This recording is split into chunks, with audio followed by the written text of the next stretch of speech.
Welcome to the deep dive. So today we have a really fascinating stack of sources. It's not the usual annual report, but the November 2025 Thanksgiving message from Warren Buffett. Right. And it's much more than just a standard shareholder letter. It's basically a blueprint for the end of an era. And it's just packed with these personal reflections on, mortality, luck, and this huge immediate shift of capital. It's the ultimate transition document. I mean, the headline news is really the scale and the speed of his philanthropy. Mm-hmm. On November 10th, 2025, Buffett converted 1,800 of his A shares into, what was it, 2.7 million B shares for donation. Wow. That's a massive acceleration of his lifetime giving. So the very deliberate move to get that capital working, right now. And crucially, this letter confirms the big strategic transition, right? Greg Abel is officially the boss at year end. That's it. Buffett is stepping back in a big way. He describes himself as going quiet, no more annual reports from him. He won't be the star of the annual meeting anymore, but he says he'll keep this Thanksgiving message going. And this is the moment we've all been anticipating for years. But the real value here, for us, is that he uses this moment to provide a kind of masterclass in philosophy. Yes. So our mission today is to understand the surprising links he draws between, his extreme longevity, the random geography of Omaha, and the practical wisdom he wants the new leadership to carry forward. Okay, let's unpack this. Let's do it. Let's start in Omaha because it feels like the unlikely center of this whole universe. He spends a surprising amount of time just thinking about the sheer proximity of these hugely influential figures in his life. He does. So what does he conclude about this sort of provincial location being the cradle for Berkshire? Well, he's absolutely convinced that both he and Berkshire did better being rooted in Omaha than they would have, anywhere else. Yeah. He calls it an act of dumb luck. He Right. says he drew a ridiculously long straw at birth, and not just geographically, but existentially. And the sources really confirm that this geography was just.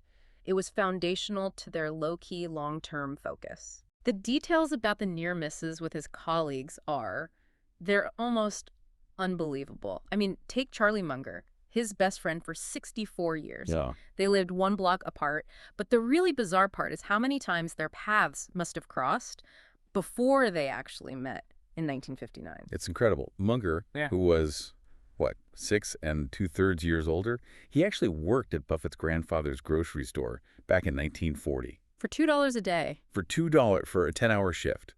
And then Buffett did similar work the very next year. I mean, two of the greatest business minds of the 20th century were literally stocking shelves past each other as kids. And they had no idea. No idea. Just completely unaware they were forging this shared history. And the geographic luck, it keeps going. It extends past Munger. Stan Lipsey grew up only 5 blocks away. And Lipsey's story is the perfect example of the kind of talent Buffett just seemed to find in his own backyard. When Berkshire bought the Omaha Sun newspapers and needed to turn around the struggling Buffalo Evening News, Lipsey moved east.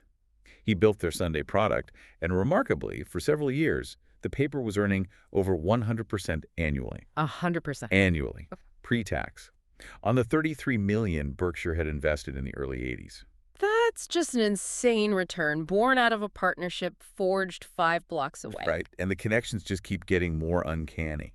Don Keough, who lived directly across the street in 1959, The coffee salesman. he was a $12,000 a year coffee salesman who later becomes president of Coca-Cola. Mm-hmm. And Keough is really the embodiment of the character traits Buffett values. He highlights Keough's reaction to that massive public relations failure of New Coke in 1985. Oh, that's the story where their mail addressed to Just a supreme idiot, yes. got delivered to his desk, right? Precisely. Yeah. And Keough publicly and, cheerfully accepted the name. He conceded that the product truly belonged to the public, not to the company's internal strategists. And that humility is what Buffett zeroes in on. Yes. It wasn't the wealth, it was the character. And it seems like this Omaha ingredient is still part of the selection criteria even now.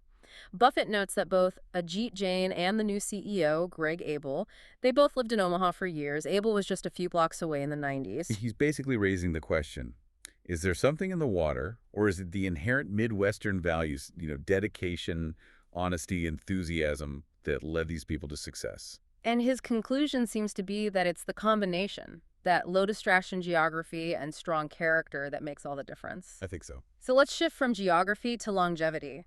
Buffett is 95, and this letter offers a really sober reflection on the role of luck in getting him there. And this is where it gets really interesting because the stories are so personal. They really are.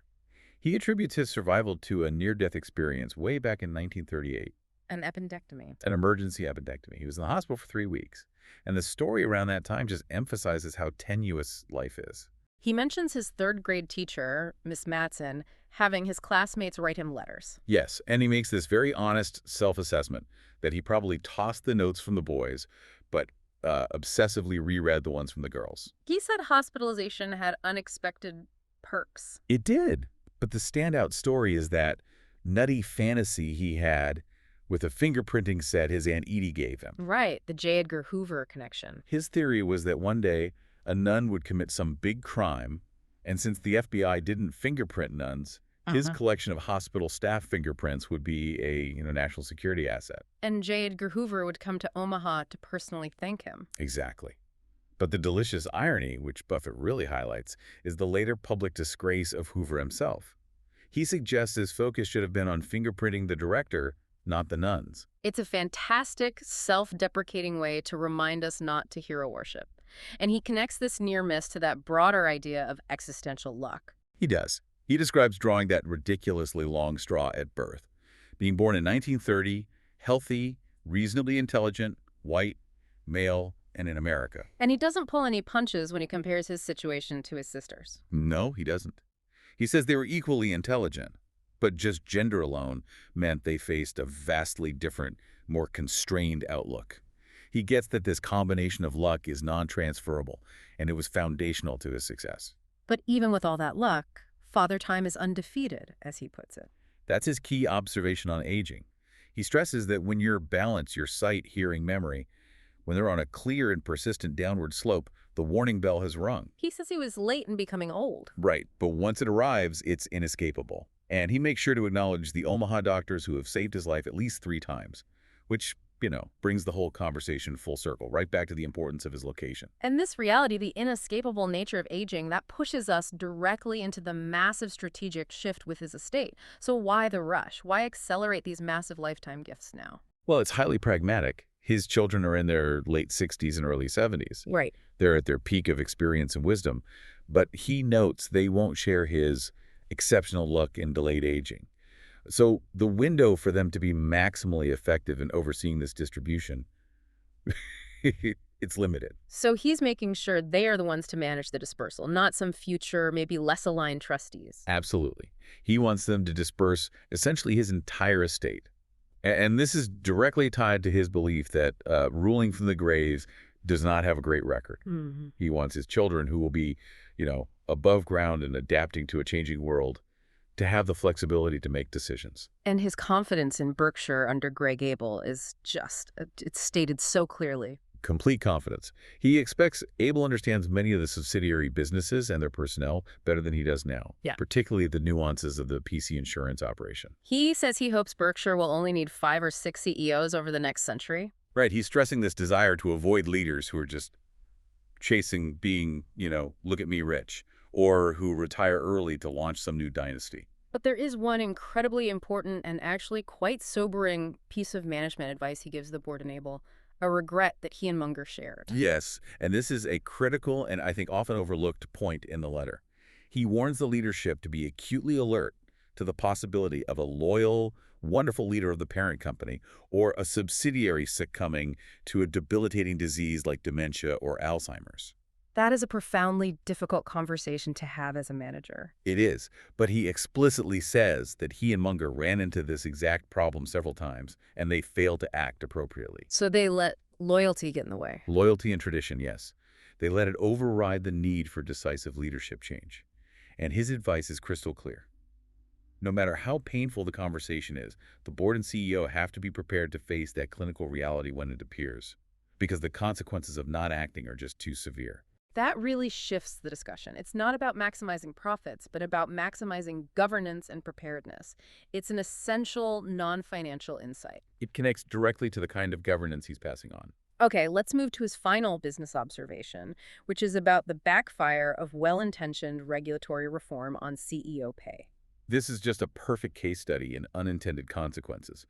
Regulators tried to force moderation by making companies disclose the CEO's pay relative to the average employee. They were hoping for, some public embarrassment. But didn't that transparency achieve their goal in a way? I mean, maybe the moderation wasn't downward. Yeah, exactly. The system reacted to transparency with envy, not with shame. Buffett notes that CEOs look laterally. The CEO of Company A is suddenly comparing themselves to their competitor at Company B and thinking, wait, I should be worth more than that guy. And then they use that to pressure their boards. Subtly, yes. And the system that sets the pay is rigged, as he observes. He says envy and greed walk hand in hand. And the consultants never recommend the pay cut. Never. They never, ever recommend a serious cut in CEO or board payments. So the transparency that was supposed to slow pay growth became the precise mechanism that accelerated the whole ratcheting effect. So what does this all mean? We've seen his blueprint for dealing with wealth, luck, longevity, succession, and it all ties back to a few blocks in Omaha. Let's bring it home with his final life advice. It really distills down into a pragmatic guide for human behavior. He stresses that kindness is costless, but also priceless. The golden rule. Right.